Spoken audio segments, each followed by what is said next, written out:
que participam também dessa sessão, e também desejar as boas-vindas para esse nosso segundo semestre. Iniciamos hoje as atividades do grupo, né? E que já foram até divulgados, um cronograma já foi também passado a todos pela Andressa. Também agradeço aqui pelo apoio, pelo auxílio. E temos hoje, então, para iniciar, né, com realmente dar o nosso pontapé inicial, né, um jogador de Copa do Mundo, goleador, goleador. Me permite informalidade, né? Até porque é um querido amigo de longa data, né? E também um grande parceiro, né, de diversas atividades acadêmicas, que é o professor Neide Barros Belo Filho, vai trabalhar sobre tema argumentação jurídica sobre provas no processo penal, vínculo com o nosso grupo, direito fundamental à decisão justificada. O professor Ney, vou fazer uma rápida leitura do currículo, é graduado em Direito pela Universidade Federal do Maranhão, é mestre em Direito pela Federal do Pernambuco, doutor em Direito pela Federal de Santa Catarina, na época fez um estágio sanduíche, né, em Coimbra e na Universidade de Lecce, dele estudo de Lecce, Itália. É pós-doutor em Direito Constitucional aqui conosco, me deu a honra, me prestigiou de ser aqui, acho que até o nosso primeiro pós-doutorando, né? Primeiro pós-doutorando, e trabalhou, pesquisou e depois escreveu, né, também sobre, se não me falha a memória, né, até porque já faz um tempinho, né, sobre a eficácia dos direitos fundamentais, especialmente do ambiente, né, nas relações privadas. Foi isso, Ney? Correto? Foi isso. Publicamos um clássico lá em Portugal. Isso. Ele é desembargador federal junto ao TRF, da primeira região, juiz federal de carreira, né?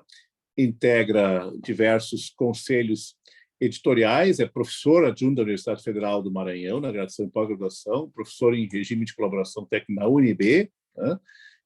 E tem atuado em diversas áreas, direito constitucional, direito público, né? Mas também muito, né, na sua carreira como magistrado no criminal e com várias incursões no direito ambiental, né? Além de ser escritor, né, autor de obra literária, né, não jurídica, né, muito bem sucedido, né, membro da Academia Maranhense de Letras, na verdade, né, eu estou correto, e portanto, uma pessoa extremamente versátil, além de uma pessoa muito generosa e querida, né? Também é nosso parceiro, né, no Minter, né, Centro Universitário Dom Bosco, de São Luís, onde também ainda acho que atua, né, atua, e foi inclusive um dos articuladores, junto também com a professora Amanda, né, Travincas, que é a nossa coordenadora local, né, na instituição, também dessa atividade. E o Ney, inclusive, também foi quem nos indicou, né, acabou trazendo também mestrandos, doutorandos maranhenses para ter conosco. Ele é fundador do vínculo, né, acadêmico, né, nosso com São Luís, que tem tantos frutos, né, bons já tem dado. Ney, né, passo a palavra então a ti, que evidentemente é a ti que queremos ouvir. Bom, meu caro Ingo Wolfgang Sarlet, meu amigo querido, muitíssimo obrigado pelo convite, pela gentileza, pela lhaneza de toda essa apresentação. Eu, lamentavelmente, não estou mais na Universidade Federal do Maranhão, eu digo lamentavelmente, porque isso é uma notícia de último minuto, eu não consegui nem atualizar no Lattes, porque o Lattes saiu do ar, aquele famoso evento de desaparecimento dos currículos de todos nós de 2 semanas atrás. Eu, enfim, numa dessas caminhadas da vida, acabei migrando para a Universidade de Brasília, muito em função do tribunal, não com um pouco de saudade, porque eu entrei na UFM em 92, então são quase 30 anos na mesma faculdade, mas os caminhos da vida acabaram me levando para o Planalto Central. Enfim, e ao cabo, mesmo indo para o Planalto Central, o carinho e a relação toda construída com o Ingo, com a PUC do Rio Grande do Sul, com a própria UNDB, onde demos o Minter, ele é sempre muito grande, então é sempre um prazer, uma felicidade muito grande conversar sobre quaisquer assuntos com o professor Ingo. Eu, de fato, fiz o pós-doutorado em 2010, Ingo, há 11 anos atrás, no nosso programa da PUC.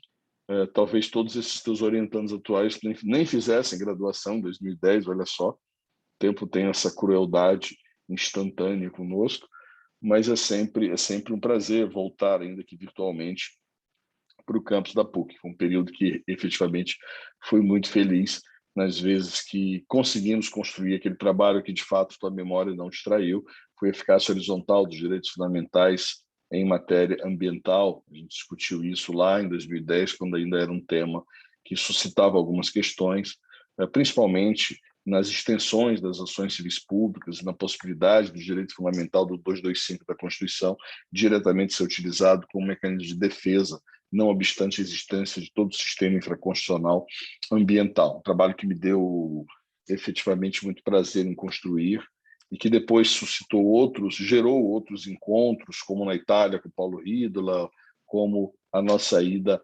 a Granada com o professor Paco e tudo aquilo que nós pudemos fazer a partir daí. Enfim, muito obrigado pelo carinho da apresentação, tudo ele debitado efetivamente em a nossa grandíssima amizade. Muito obrigado a todos vocês que utilizam o horário do almoço para discutir um pouco de direito. Tem algo sempre interessante nisso, a gente quando discute nesses horários que não são usuais, dá sempre a impressão de que o interesse é maior. Eu brinco sempre dizendo isso quando nós fazemos palestras de manhã cedo, na hora do almoço, um pouco depois das 11, é o tipo do horário que vai quem quer, isso é sempre muito bom, tem uma carga subjetiva nisso. Enfim, ao cabo, muito obrigado por toda a apresentação e obrigado pela presença dos senhores. Eu disse a Andressa que nós vamos conversar hoje basicamente sobre o assunto em derredor do qual eu construo as minhas pesquisas atuais, que caminharão aí ou para mais um pós-doutorado, um livro, ou eventualmente a livre-docência, enfim, que são argumentações jurídicas sobre provas e fatos no processo penal. E eu vou gastar os primeiros 5 minutos desse nosso roteirinho de viagem de 40, explicando por quê e a importância da discussão sobre argumentação jurídica sobre prova. Discutir argumentação jurídica não é algo muito novidadeiro na teoria do direito. É algo que foi se solidificando com o tempo e, no Brasil, essas discussões migraram muito em função do professor Técio Sampaio Ferraz, muito em função da divulgação da obra do Theodor Fiver e, no momento posterior, numa coqueluche lá dos anos 90, as discussões do Dworkin e do Robert Alexie fizeram com que um certo olhar argumentativista pudesse ser entranhado nas mentes de todos nós e nós conseguíssemos perceber direito como argumentação a partir, basicamente, desses referenciais que eu citei. O que tem de novo, o que tem de talvez interessante para nós discutirmos é até que ponto a existência de uma decisão jurídica fundamentada, a existência de uma decisão jurídica criminal que te condena e que seja fundamentada é um direito subjetivo daquele que se submete a um processo penal.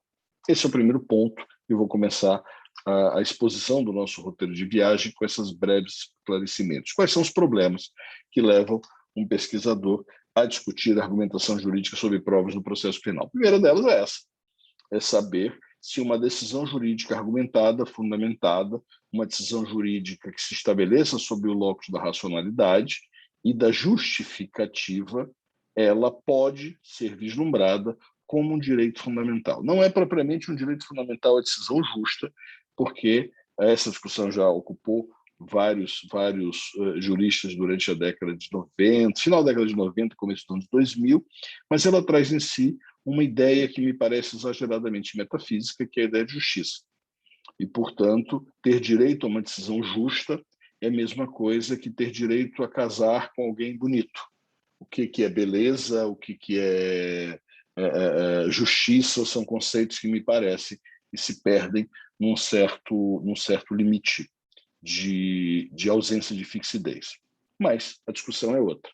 Eu tenho ou não tenho um direito fundamental, subjetivo, a uma decisão fundamentada, a uma decisão justificada, a uma decisão argumentada. Esse é o primeiro ponto, essa é a primeira questão que me parece deva ser resolvida quando eu intento discutir a argumentação jurídica sobre provas no processo penal.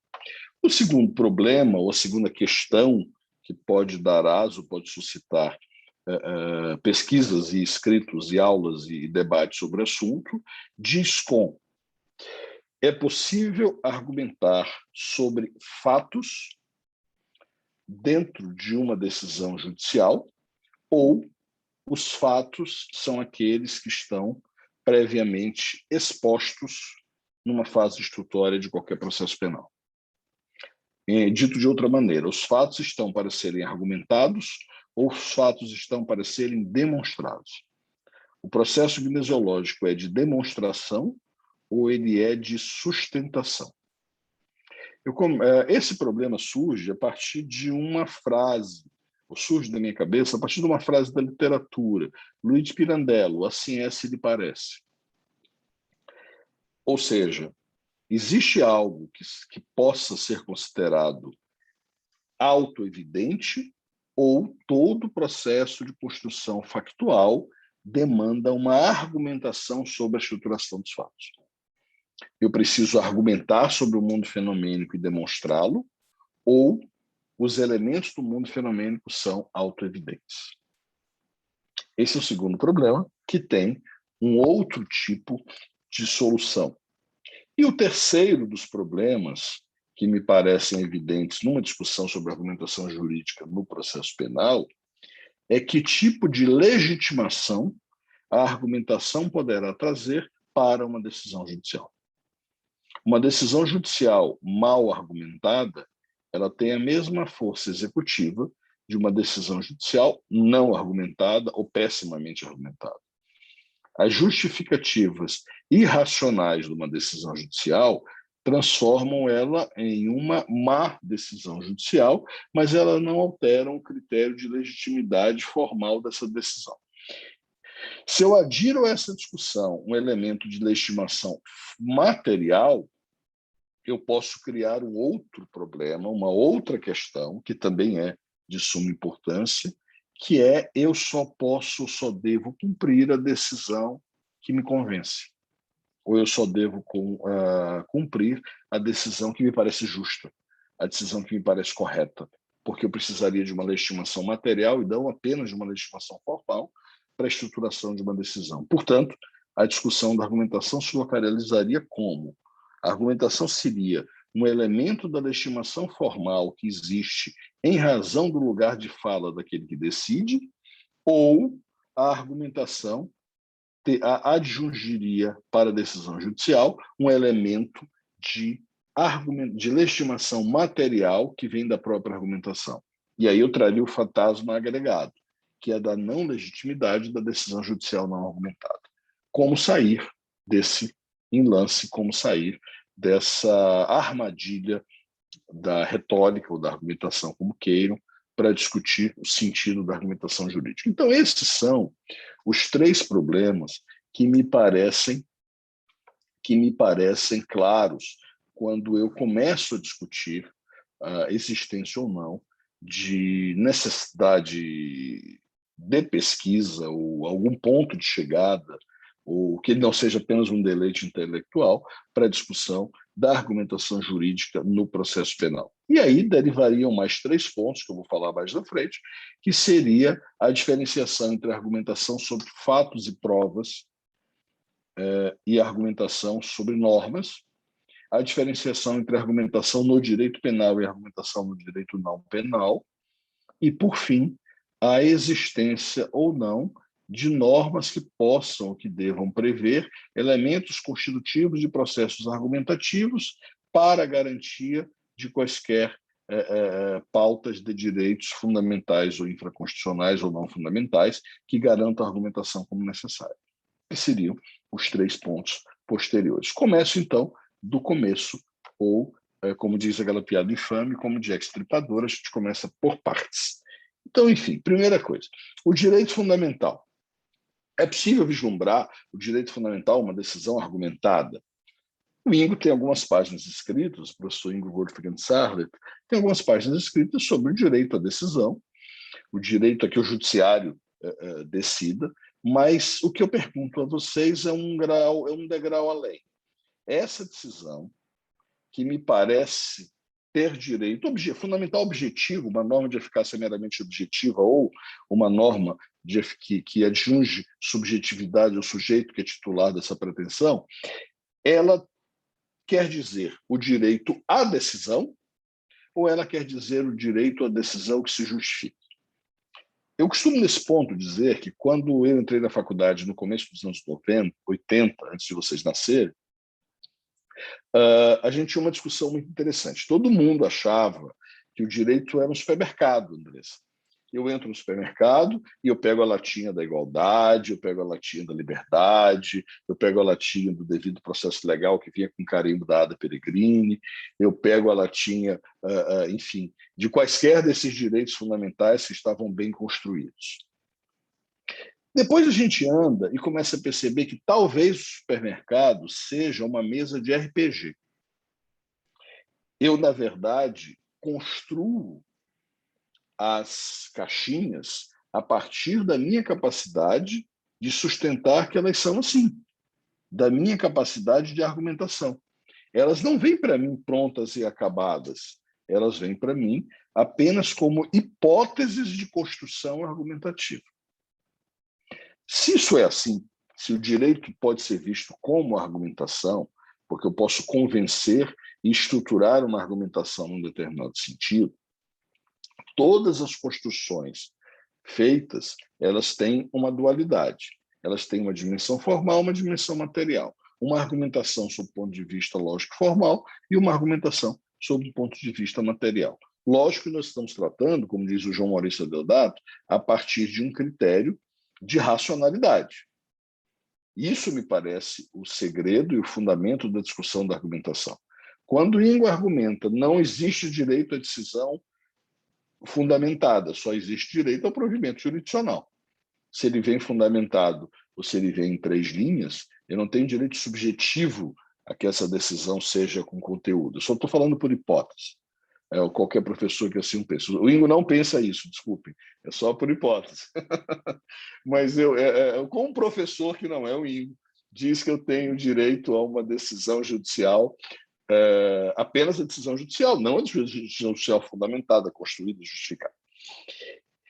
Quando ele diz isso, ele vai preencher os elementos da decisão formal, da argumentação formal. Mas e a materialidade disto? A lógica que está diante do conteúdo que ele nos apresenta. Eu tenho como, dentro de uma tábua de direitos, defender a tese que há subjetividade na decisão que eu espero. Isso, para mim, é um problema. É um problema porque eu tenho uma tábua de graus. Quando uma decisão é corretamente fundamentada? Quando uma decisão é fundamentada, mesmo que eu não concorde com ela? Quais são os requisitos de fundamentalidade, de explicação, de justificação que fariam com que aquela decisão, ainda que fosse contra o direito da Andressa, sustentasse o mínimo constitutivo necessário para que o seu direito instrumental a uma decisão fundamentada fosse atendido, mesmo que o seu direito material, que é conteúdo dessa decisão, fosse negado. Então, nós estamos num momento de elegia de qual é o fundamento ou quais são os elementos constitutivos objetivos para que eu possa considerar existente uma norma de direito fundamental de eficácia subjetiva, não de eficácia meramente objetiva, que viesse vetorizada por um enunciado normativo de direito fundamental, que trouxesse uma norma de direito fundamental no seu vetor, e qual é o conteúdo dessa norma. Isso é um problema que me parece, por enquanto, insolúvel, a não ser que nós consigamos parâmetros jurisdicionais, parâmetros da Suprema Corte que digam isto é uma decisão fundamentada. Isto não é uma decisão fundamentada. Isso é uma decisão argumentada. Isso não é uma decisão argumentada. Então, isso é uma questão que me parece bastante em aberto e de difícil resolução, que é da existência ou não, por outros critérios, que eu não vou entrar neles aqui, a gente pode entrar no debate, inclusive, com o professor Ingo, para poder entender se há ou não um direito fundamental e, portanto, um direito subjetivo a uma decisão judicial argumentada, a uma decisão judicial justificada, ainda que ela fundamente e justifique no sentido contrário ao meu. Eu não consigo compreender o conceito de direito fundamental a uma decisão justa, porque eu não consigo estabelecer nenhuma dogmaticidade no conceito de justiça. É o mesmo problema que eu tenho com a decisão fraternal, do direito à fraternidade. Eu não consigo ver, data máxima venha outros doutores que assim eu entendo, o conteúdo, uma dimensão dogmática da fraternidade.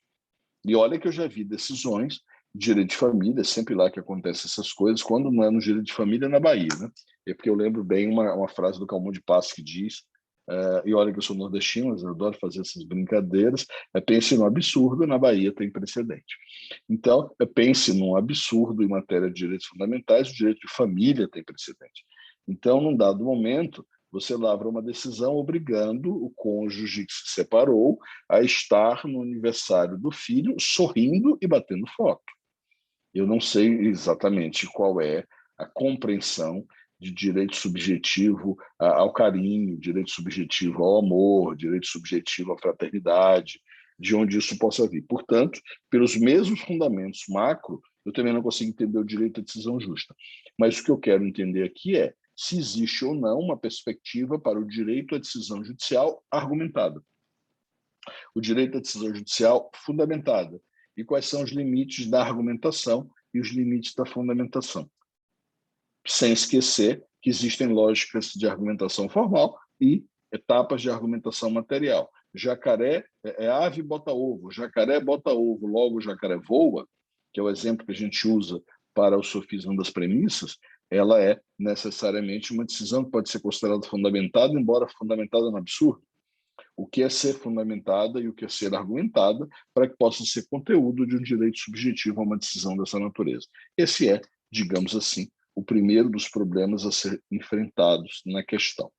Uma outra questão que me parece também fundamental e de suma importância na discussão da argumentação é essa separação entre a argumentação sobre provas, e, portanto, sobre fatos, e a argumentação normativa. E eu dou um passo além, ou atrás. Vamos buscar, tanto em Obrecht Teca, quanto não em Robert Alex, mas em Aulus Arnio, e alguma coisa sobre isso, principalmente Manuel Atienza, que separa as hipóteses de argumentação sobre fatos das hipóteses de argumentação sobre normas. Em que se diferencia? As argumentações sobre normas, elas são sempre argumentações que têm o sentido de cima para baixo, portanto, elas são dedutivas.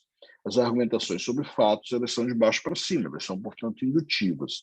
Por quê? Porque eu sei o conjunto de normas que eu tenho que tratar. Então, Robinson, eu sempre saberei, ou em tese eu tenho condições de saber, Andressa e professor Ingo, se eu aplico o artigo 157 do Código Penal ou se eu o artigo 121.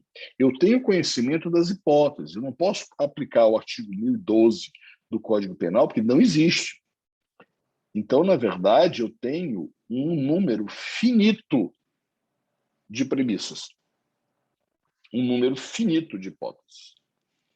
E a argumentação se dá por dedução, porque eu preciso encontrar de todas as hipóteses de incidência e todos os raios de incidência do direito penal, chegar num ponto específico que me leve à escolha de qual é o tipo penal para aquele caso concreto. Quando eu parto para a argumentação sobre fatos, eu crio um outro problema. Qual é o outro problema? É que o número de fatos é infinito.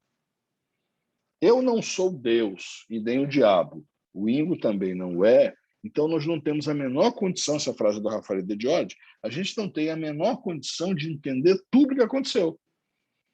Eu não saberei tudo o que aconteceu no mundo fenomênico. Então, o conjunto de premissas que eu uso para argumentar sobre fatos, ele é insuficiente. Ele é sempre finito, porque infinito. e eu não consigo saber o infinito. Então, eu posso argumentar, considerando que o réu é culpado porque ele ofendeu a vítima, ameaçou de morte, foi em casa, pegou uma camisa vermelha, vestiu a camisa vermelha, pegou uma pistola, foi na casa do réu, da vítima, invadiu a casa da vítima e a vítima foi encontrada 2 dias depois, morta, com 5 tiros de pistola. E quem me garante que um cidadão torcedor do Flamengo não pulou a janela dos fundos com uma pistola igual e matou a vítima antes? Notem que eu não usei internacional, tá? Pulou a janela e matou a vítima antes do réu passar pela porta. Isso é possível. Isso é provável? Talvez não seja provável, mas possível é. Eu não tenho o conhecimento total de todas as premissas. Então, todo o processo de argumentação que eu faço sobre fatos, ele é sempre um processo que parte de premissas absolutamente abertas, porque eu não tenho condições de saber se todas as premissas que eu estou utilizando são verdadeiras. E se não existem outras que eu não tenho conhecimento, como o nosso flamenguista pulando a janela dos fundos. Se isso é assim, eu preciso fugir de um jargão coloquial. Esse jargão coloquial, Robson, é o seguinte: contra fatos não há argumentos. Minha avó vivia dizendo isso, geralmente quando era para castigar os netos. Contra fatos não há argumentos. Então, não me venha com retórica para justificar um fato que é um fato. Mas o que é um fato? Um fato é uma construção retórica. Um fato é uma construção argumentativa. Só que é uma construção argumentativa que não pode negar o mundo fenomênico, mas ela pode construir inferências a partir de premissas e chegar a conclusões que não são necessariamente aquelas a que eu chegaria se eu tivesse atenção a um número limitado de premissas. É a abertura principiológica, abertura de premissas, perdão, e a infinidade de premissas possíveis que leva a argumentação sobre fatos se estabelecer a partir de argumentações, de métodos indutivos para chegar a uma conclusão. Isso, por si só, demonstra a falibilidade, a imensa impossibilidade concreta que nós temos de dar certeza a todo processo de argumentação sobre fatos. Ele é certo porque há fatos que são auto-evidentes. A nossa vítima morreu. O nosso pretenso réu invadiu a casa armado. O nosso pretenso réu ameaçou alguém. Mas nós não temos como entender ou intuir ou decorrer dessas nossas premissas a certeza absoluta de que ele é o homicida. Então, preciso de um processo de argumentação. E o processo de argumentação que é construído sobre fatos e provas, ele tem 3 características. A primeira delas é a probabilidade, a segunda delas é a verossimilhança e a terceira delas é a capacidade de convencimento. Só que o da capacidade de convencimento, ele desborda com muita facilidade no sofisma. Portanto, ele desborda com muita facilidade na pós-verdade, vamos usar um termo muito contemporâneo. Ele esbarra com muita facilidade naquela capacidade enganadora que o processo de articulação verbal e de conhecimento nos leva. Mas o fato dele ser um elemento de comprovação dos fatos vai fazer com que ele esteja sempre vinculado a uma verossimilhança. Quantos de nós escutamos uma história e pensamos, isso não tem como ter acontecido dessa maneira? É absolutamente inverossímil. E essa inverossimilhança ainda tem uma duplicidade. Ela pode ser uma inverossimilhança por conexão com o concreto e pode ser inverossímil por narrativa interna. Era absolutamente sem verossimilhança alguma e, portanto, inverossímil que um dos dragões da Daenerys Targaryen queimasse a própria mãe dos dragões. O que era inverossímil, E foi verossímil, foi aquela lança do Rei da Noite matando um dragão lá do extremo norte do Game of Thrones.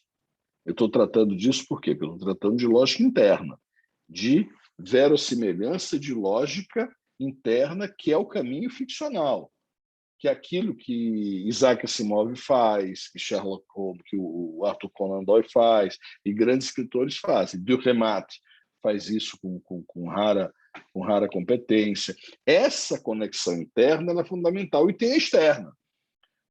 A literatura de Dürrenmatt tem alguma verossimilhança material. A do Isaac Asimov não tem, ou ainda não tem. E a do Game of Thrones, do Martin, efetivamente também não tem. Então eu preciso de duas conexões. Eu preciso da conexão que seja absolutamente lógica formal e lógica material. E quando eu argumento sobre fatos, eu chego num outro ponto, que é o de probabilidade. E aí é que está a questão. Quando eu apresento a minha explicação para os fatos, eu não trabalho com ideia de probabilidade. Eu trabalho com ideia de certeza. E esse é o ponto que me parece mais discutível de uma instrução penal. É que se você disser claramente que você está condenando alguém por probabilidades, alguém vai te dizer em dúbio pro réu. Só que isso é uma falácia. Por que é uma falácia, Andressa? Porque toda condenação criminal, salvo raríssimas exceções, ela é uma condenação criminal por probabilidade. Provavelmente isso foi assim. Mas eu não tenho como utilizar essa probabilidade como certeza absoluta na grande maioria dos fatos. Porque eu não tenho como reproduzir, a não ser como um evento distópico, os fatos de uma instrução de natureza processual penal. E, portanto, o grande leitmotiv da argumentação criminal sobre fatos é, primeiro, demonstrar a verossimilhança daquilo que eu te apresento, estabelecer um processo de convencimento sobre você e um aspecto de probabilidade do ocorrido que possa ser confortável para a sua racionalidade. E, em alguns momentos da história, nós não vivemos isso, porque a instrução criminal ela deixa de ser uma instrução criminal com racionalidade, baseado na probabilidade da ocorrência dos fatos e da capacidade de sustentação dos fatos, e passa a ser tranquilamente um processo de confirmação de uma pré-compreensão.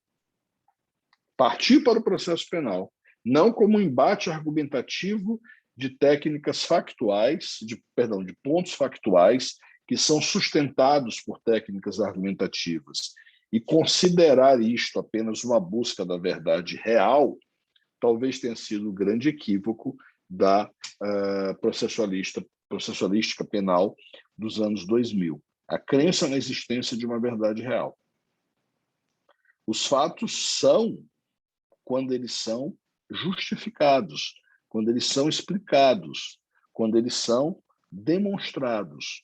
Quando eu parto para a ideia que existe uma verdade real e eu preciso descobrir que verdade real é essa, eu anulo algo que me parece absolutamente humano, que é a capacidade argumentativa sobre os fatos. A capacidade que eu tenho, a necessidade que eu tenho de sustentar os fatos argumentativamente e não apenas demonstrativamente. Isso, e vamos usar o argumento ad terrorem, boa parte daí, eu não gosto muito de usar esse argumento ad terrorem, porque existe uma passagem muito interessante, eu já não me lembro se é da Hannah Arendt, ou de alguém, talvez saiba, que todas as vezes que você quer matar o discurso, você cita o nazismo, né? Que é a melhor maneira que existe de acabar com a discussão. Mas eu quero só lembrar o seguinte, você teve momentos em que o stalinismo e todos os gulags e todas aquelas concentrações eram aceitas, você teve momentos em que parecia auto-evidente que os judeus eram culpados pelo desastre da Alemanha, Você teve problemas em que os Tutsis e os Hutus culpavam uns aos outros pelos problemas de Ruanda, e você tem isso em diversos estágios do mundo. É uma verdade autoevidente, que não se submete a processo de argumentação.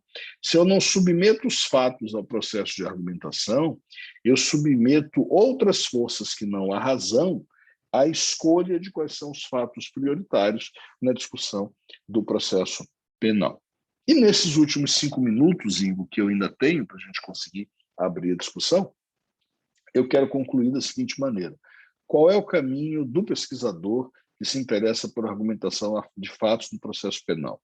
Eu acho que são os 3 caminhos que eu mencionei lá no começo. Ia ser muito bom se alguém tivesse o prazer e o desejo de escrever dissertações de mestrados ou teses de doutorado sobre isso. O primeiro deles era discutir se há um direito fundamental ou não, e qual é o conteúdo do direito fundamental a uma decisão justificada, a uma decisão argumentada. E o que quer dizer uma decisão argumentada? O que quer dizer uma decisão, não uma decisão justa, porque nós encontramos decisões absolutamente horrorosas, que nós não concordamos com o resultado dela, o dispositivo parece desastroso, mas elas têm uma linha argumentativa absolutamente coerente. Elas têm um conteúdo argumentativo coerente. E nós temos decisões que a gente acha perfeitas sob a lógica de uma decisão constitucionalmente adequada, e a sustentação é pífia.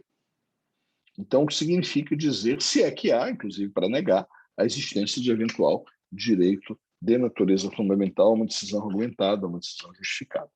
Então, isso parece um ponto que precisa ser discutido. O segundo é quando um fato está suficientemente provado argumentativamente. Qual é o critério que eu tenho para provar que um fato está tão argumentado, justificado, que ele pode ser usado como substrato de eventual condenação penal?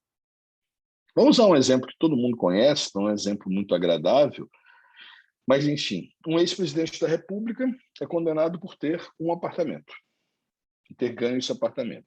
Quais os elementos, que ele nega, evidente, quais os elementos probatórios que foram tomados como certos para a conclusão de que a propriedade do apartamento é do ex-presidente da República? Nós temos a visita, nós temos o contrato, nós temos a palavra de um colaborador e nós temos uma contabilidade da empresa que destacou valores para aquilo. Eu preciso argumentar sobre os 4 elementos para dizer que, sobre esses 4 elementos, eu consigo chegar a esse fato previamente comprovado, que, portanto, o fato é elemento constitutivo objetivo necessário para a caracterização de um ilícito. Então, eu preciso estabelecer quais são os parâmetros argumentativos,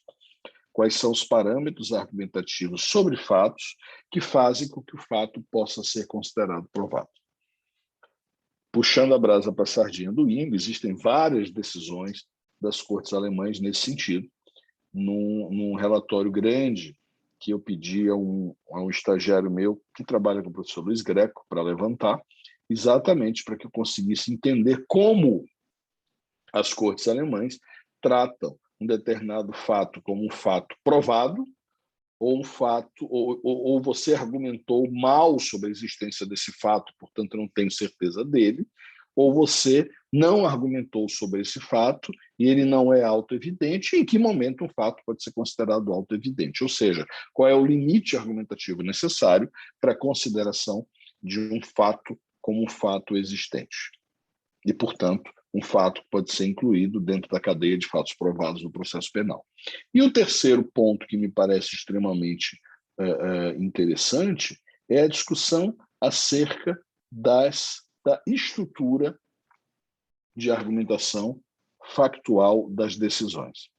Qual é a necessidade, qual é o limite que eu tenho para considerar a decisão, os fatos da decisão como provados? Dito de outra maneira, eu estou realmente diante de uma verdade material, de uma verdade real, ou a ideia de verdade real do processo penal é tão somente uma ficção, porque a verdade que se constrói no processo penal é uma verdade em debate, é uma verdade articulada, é uma verdade argumentada, assim como a construção da verdade no processo civil também é fruto de argumentação. Isso me parece os três temas mais discutidos na pesquisa de hoje. Nós temos produção no Brasil até a tese de livre de titularidade do professor Badaró, que trata sobre a epistemologia da prova, sobre a maneira como eu consigo discutir a prova até o momento em que ela se apresenta, mas não há trabalhos, espero que isso avance no curto espaço de tempo, sobre o processo de argumentação sobre essa prova, que já é considerada uma prova rígida a partir de todas as garantias da cadeia de custódia da prova e, consequentemente, da própria epistemologia da construção da ideia de fato provado. São essas as observações. Eu agradeço imensamente. A gente está falando aqui há 45 minutos, acho que é o bastante, para a gente conseguir discutir um pouquinho além, para quem desejar. Queria agradecer o convite, queria agradecer a amizade, não se agradece, mas eu só queria sinalizar a imensa amizade que nos une a mim e ao Ingo, que justifica o convite, e o prazer de estar com vocês e me colocar à disposição para qualquer observação e para qualquer debate. Muito obrigado, meninos. Muito bem. Ney, querido amigo, grato pela apresentação, realmente um tema fascinante, né? Bom, para quem também, como eu, já tive a oportunidade de sentar também do teu lado do balcão, né, e ser juiz, e também ser juiz na esfera criminal, né, durante muito tempo, né, em diversos campos, digamos assim, da jurisdição criminal, né, também no nível de tribunal, né. É claro que isso é um tema que nos diz muito de perto, né? E, é evidente, também um tema que tem absoluta, como já demonstraste, conexão com os direitos fundamentais, para além, né, da discussão sobre a existência de um direito fundamental, uma decisão justificada, né, do ponto de vista material, formal, né, que evidentemente se é de sustentar, né, que essa só é essa única leitura, evidentemente, constitucionalmente adequada, né, de qualquer sorte. É claro que esse direito como tal, né, ele evidentemente tem conexão com uma série de outros direitos, né, que acabam sendo ou violados ou efetivados, né, por meio desse direito. Então, ele tem também uma natureza fortemente instrumental, né, nesse sentido, né, como um meio de proteção e efetivação de outros direitos fundamentais, né, tanto na dimensão subjetiva, mas como tem, evidentemente, do ponto de vista da dimensão objetiva dos direitos fundamentais. Então, realmente, um tema importantíssimo. E é claro que aquilo que sempre leva, né, a esse gap, né, essa até compreensível, né, muitas vezes falta de sintonia, né, da população com as decisões judiciais, né? Porque a lógica, e uma coisa que eu justamente queria te perguntar, porque a lógica de quem decide, quem opera no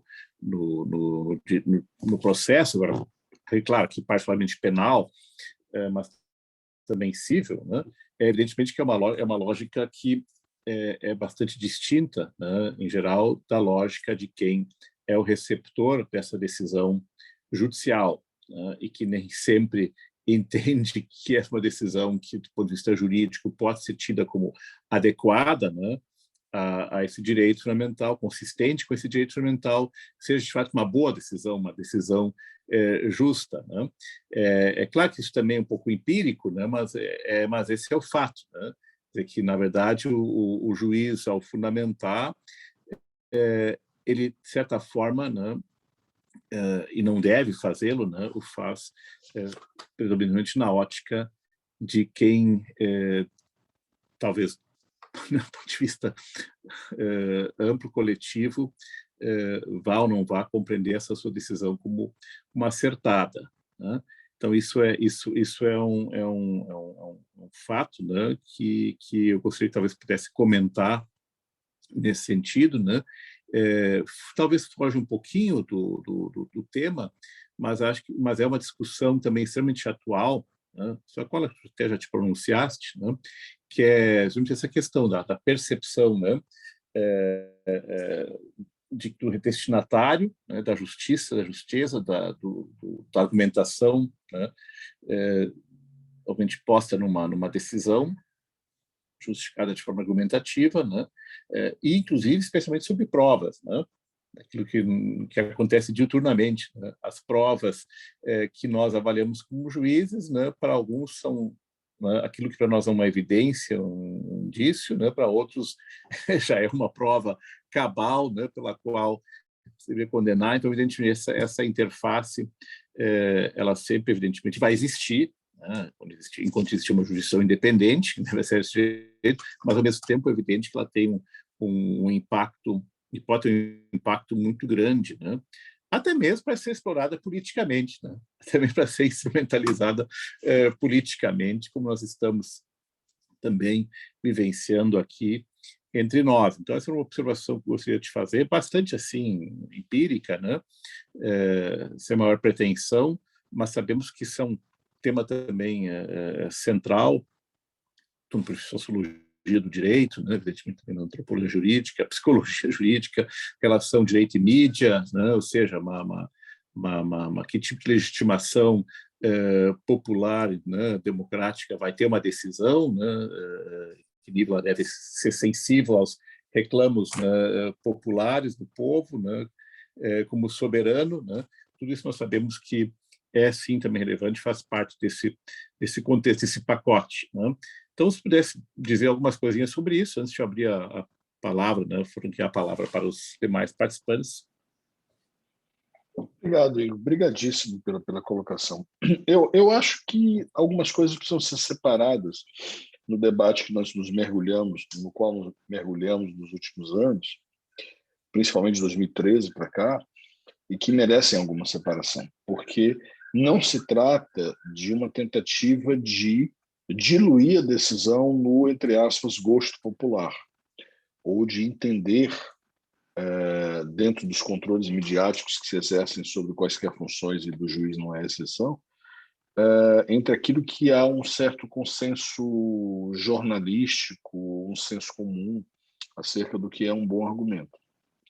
Eu acho que nós precisamos criar, não gosto da palavra científica, mas tecnologicamente, dentro do judiciário como vetor de tecnologia, criar critérios de excelência argumentativa. Quando eu fiz essa seleção de decisões judiciais alemães lá com o Luiz Greco, o que ficou claro para mim é que a corte consegue dizer o que é um bom argumento e o que é um mau argumento. O que é um argumento importante e o que é um argumento menos importante. E não me pareceu que aqueles critérios fossem populares ou fossem do senso comum. Talvez isso signifique um certo lumanismo em excesso, e tem um sistema fechado, argumentativo fechado, e as coisas são boas ou más se elas se localizam dentro desse sistema. Mas eu acho que é um pouco Bourdieu, sim. Aquela ideia de que existe uma linguagem, existe um discurso, existe um conteúdo, um modus operandi daquela tecnologia que não pode deixar de lado. E, portanto, eu creio que exista o vetor bom argumento, mau argumento, dentro da comunidade dos juristas, dentro das normas fixadas pelo próprio judiciário como bons argumentos ou maus argumentos.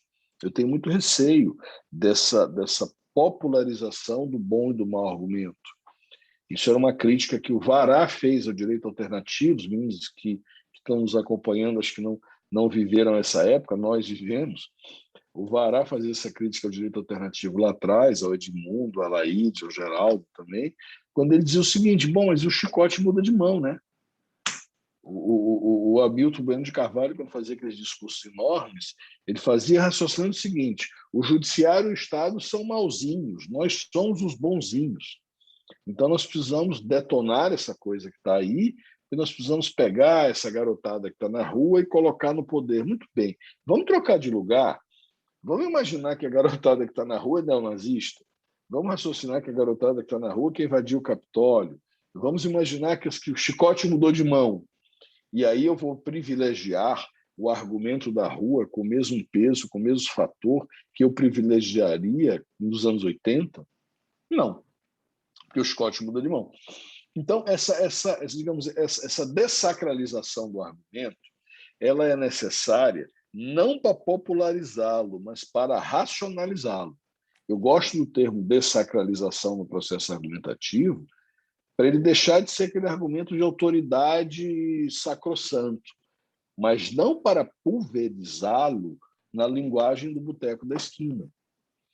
Porque se eu faço isto a bordo de uma democratização do discurso jurídico, eu corro o risco de desconstruir um elemento que tem o seu tecnicismo.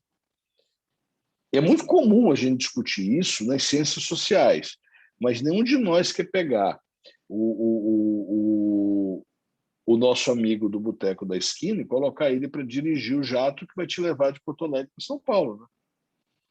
Então, a gente tem um certo prurido nas ciências duras e não tem nenhum nas ciências sociais. Óbvio que isso levado a extremo vai para o despotismo esclarecido, vai para o autoritarismo. Isso precisa ser vigiado.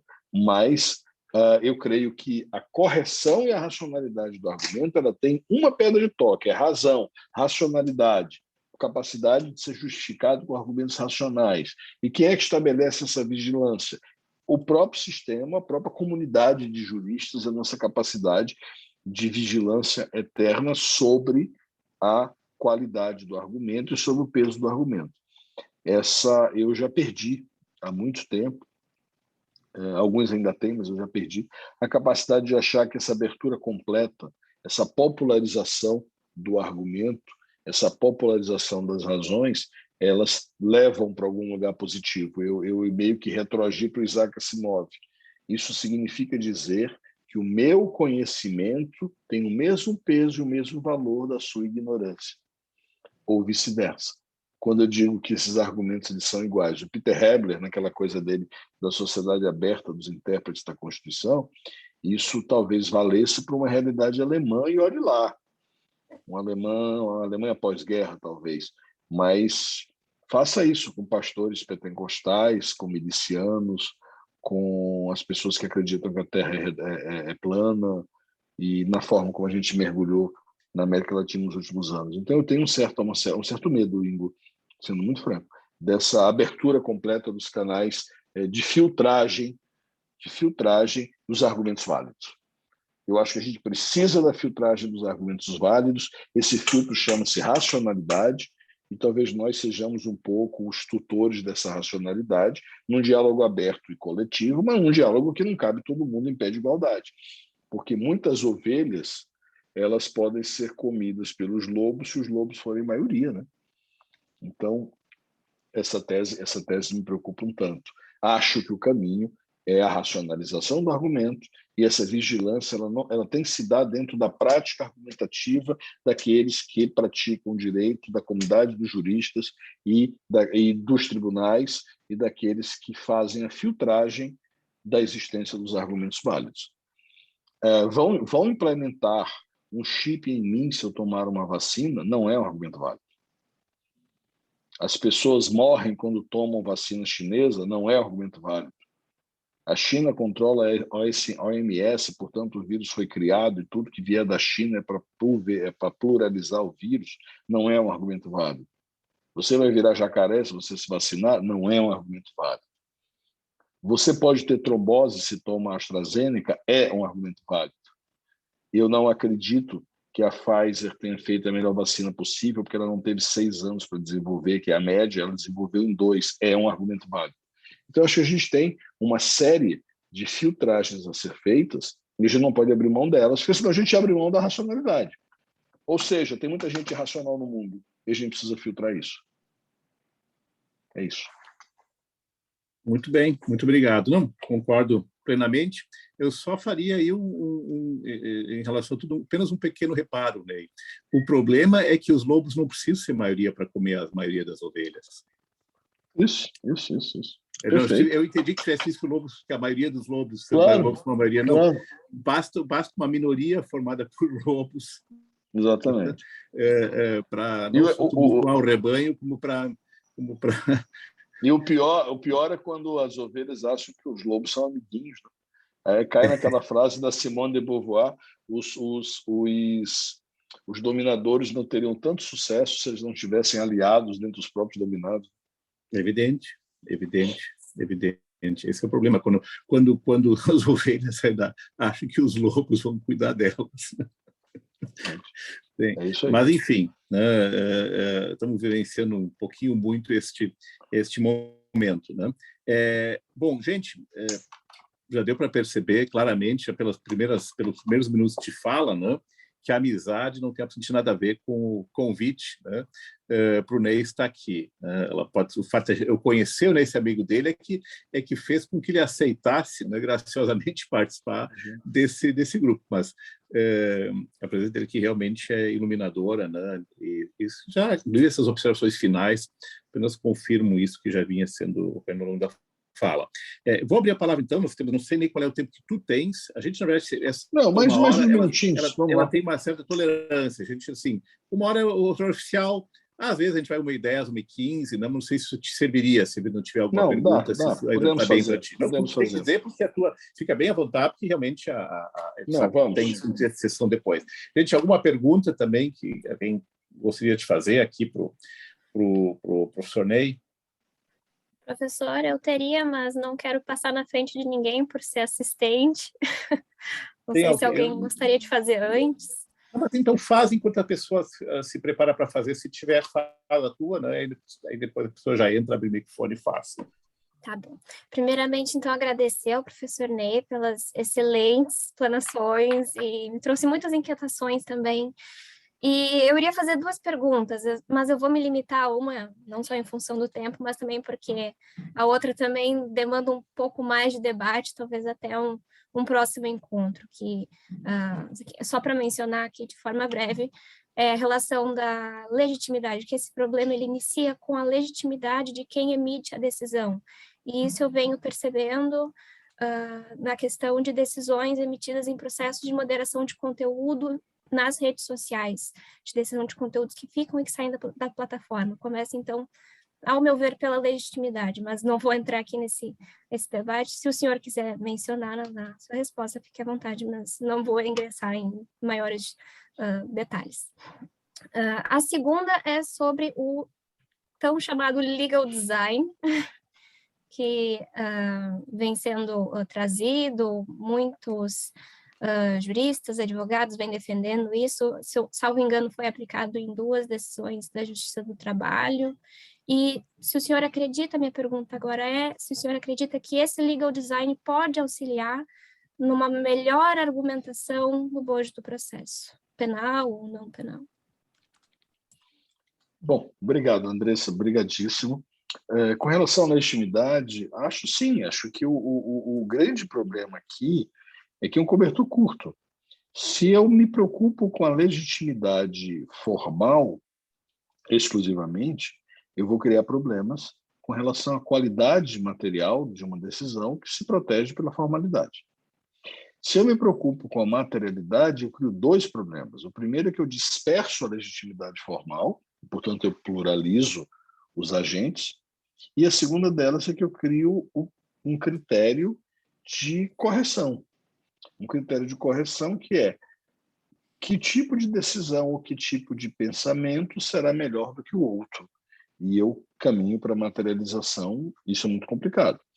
O que eu acho é que o próprio sistema tem que criar controles internos de filtragem da materialidade a partir da sua própria formalidade. O que significa dizer que a nossa Corte Constitucional ou as cortes criminais, vamos chegar aí até a 3ª sessão do STJ, tem que ter uma tabulação de quais são as decisões e quais são os argumentos que têm algum peso, quais são os argumentos que são válidos. É preciso ter um processo de formalização disto. Quase de jurimetria? Não sei se de jurimetria, mas de escalonamento de argumentos, de análise de pesos argumentativos. em que eu possa dizer esse argumento tem um peso 3, esse argumento tem um peso 2, e eu possa ter uma certa normalização da qualidade do argumento baseada na racionalidade. Mas o problema de legitimidade ele vai persistir sempre, porque a grande decisão legítima é aquela feita pelo cara que eu respeito, que decide da maneira como eu acho que ele deve decidir. Fora daí, tem sempre um problema de legitimidade. A gente está sempre dizendo fulano de tal não devia ser juiz, fulano de tal não devia ser ministro, esse argumento não podia ser usado, esse argumento ele é absurdo, esse argumento é inconstitucional, esse argumento é ilegal, e por aí vai. Então, esse problema de legitimidade não vai fugir nunca, mas ele, para mim, é um casamento entre a formalidade e a materialidade. Com relação ao legal design, eu acho que o que ele quer dizer? Ele quer dizer, na verdade, que eu preciso ter um desenho de quais são os argumentos possíveis, qual é o limite existente entre o argumento que pode ser utilizado e o argumento que não pode ser utilizado. O argumento que pode ser conhecido, o argumento que não pode ser conhecido. Eu acho que isso tem que ser procedimentalizado. Eu acho que o argumento pode ser utilizado sempre, mas o modelo americano nos permite o quê? O argumento só é válido se ele já foi aceito uma vez. E raramente eu tenho novos argumentos que passam a ser aceitos. É a teoria do precedente. Eu acho que a teoria do precedente, ela, não no modelo americano, mas no modelo um pouco mais aberto, ela é um ganho. Ela é um ganho na medida em que eu não posso argumentar que o homicídio, isso Toffoli fez uma decisão atrás, há um mês atrás, isso não é possível utilizar a vítima defesa da honra como argumento no tribunal do júri. Eu faço uma limitação de argumentos que não podem ser utilizados. Então, eu faço uma quadratura, uma tábua de argumentos possíveis. Eu acho que isso pode ser feito, mas tem que ser feito com grão Salles. Eu acho que isso é importante para rejeitar e para precificar, no sentido do peso argumentativo, os bons dos maus e jogar para fora o absurdo. Mas isso tem que ser feito com muita parcimônia, com muita racionalidade. Eu acho que isso é uma construção coletiva. Isso não é a construção de um relator só. Mas a gente pode discutir mais isso. Você tem meu WhatsApp, a gente pode falar mais isso para não alongar. Mas em linhas muito gerais, Andressa, é isso que eu penso. Perfeito. Muito obrigada, professor. Gente, mais alguém tem uma pergunta? Obrigado, Andressa, pelas perguntas. Quem quer aproveitar? Não sejam tímidos.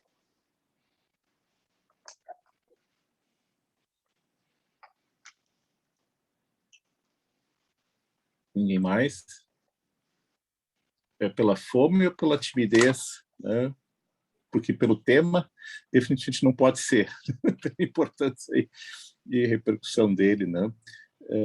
Inclusive também pela aderência ao nosso grupo, né? Mas também já passamos da uma agora, né? Temos 1h05, então se realmente ninguém mais quer fazer alguma pergunta, estão perdoados, né? Espero que o Ney também perdoe.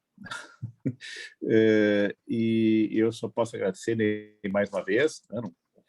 Não foi nem a primeira e também definitivamente não será novamente a última vez que vem ter conosco, claro, nesses últimos tempos ainda, né, nessa forma virtual, que eu também acho que vai ficar, pelo menos em parte, porque é óbvio que não se tem recursos também para trazer sempre todo mundo, né, e mesmo que se possa trazer alguns palestrantes, alguns nem podem viajar, né? E podem querer não viajar longas distâncias quando é possível fazer, como se viu, uma conferência online, né? Às vezes, poderia, por exemplo, às vezes não poder aceitar um convite por causa dos compromissos acadêmicos ou, né, judiciários, e aí ficaria desalijado de participar de uma atividade, ou vice-versa também, no caso de tantos outros colegas, né, não poderia participar. Não? Então, é evidente que essa mescla, daqui a pouco, que nós teremos de seguir trazendo, né, colegas, né, para o convívio pessoal, que sempre é muito mais frutífero, evidentemente, pudéssemos sair agora para almoçar juntos, né, e prolongar o papo, né, evidentemente seria melhor, até com os colegas do grupo, né, e vai acontecer, né, tenho esperança de que isso já para o próximo semestre se torne possível. Já estão retomando as atividades aqui presenciais aos poucos, né? Não, eu estou muito satisfeito com a possibilidade, inclusive, do aumento do grupo, porque eu estou vendo muitas pessoas novas, porque assim meninos, vocês conseguem me levar em outro restaurante, que o Ingo sempre leva nos mesmos. Então, assim, quando o grupo muda, eu sempre tenho essa esperança, viu? Mas tem uns novos, tem uns novos. Eu levarei nos novos. Eu só queria dizer que isso realmente faz falta, mas um dia acaba e um dia a gente volta a tomar um chimarrão no Parque da Redenção. Gente, obrigado mais uma vez também por todos. Ney, obrigadíssimo pela participação, ótima sessão, né? E siga nessa trajetória luminosa, né? Seja como jurista, seja como magistrado, né? Também pessoal, né? Que prezamos muito, né? E até um breve rever aqui em São Luís, né? Ou, se as coisas não permitirem, pelo menos online. Um abraço. Permitirão. Obrigado, gente. Obrigado por tudo. Obrigado. Boa tarde, pessoal.